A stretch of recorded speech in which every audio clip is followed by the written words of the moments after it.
جشن آزادی کے دن حب الوطنی کے جلوسوں کی آڑ میں احمدیوں کی مساجد کو نشانہ بنا کر یہ میسج دیا گیا کہ ہم نے اس ملک کو تباہ کیا ہے اور ہم رہی سہی کسر بھی نہیں چھوڑیں گے۔ ہم ہی ہیں جنہوں نے پاکستان کو پلیدستان، قائد اعظم کو کافر اعظم کہا۔ ہم احمدیوں کو کیسے برداشت کر سکتے ہیں جنہوں نے قائد اعظم کے ساتھ مل کر پاکستان بنایا۔ ہم تو کہتے تھے ہم پاکستان کی پے نہیں بننے دیں گے۔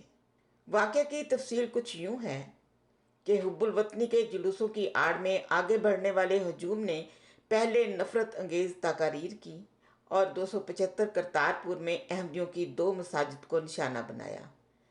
میناروں کو گرا دیا گیا اور ایک مسجد کو مکمل طور پر آگ لگا دی گئی۔ دونوں مساجد 1984 سے پہلے کی بنی ہوئی تھی۔ مبینہ طور پر تباہی 2 گھنٹے سے زیادہ جاری رہی، جس کے دوران پولیس مداخلت کرنے میں ناکام رہی۔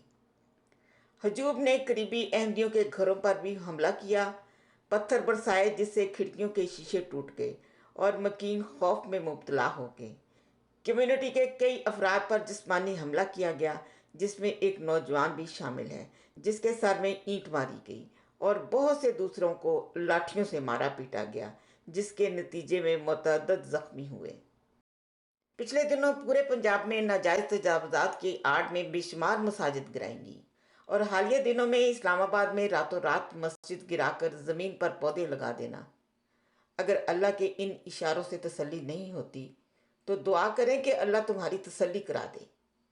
معصوم احمدیوں اور اللہ کے گھروں پر حملے کرنے والے اللہ کے جواب کے منتظر رہیں۔ انشاءاللہ اللہ تعالیٰ تمہاری تسلی ضرور کرائے گا۔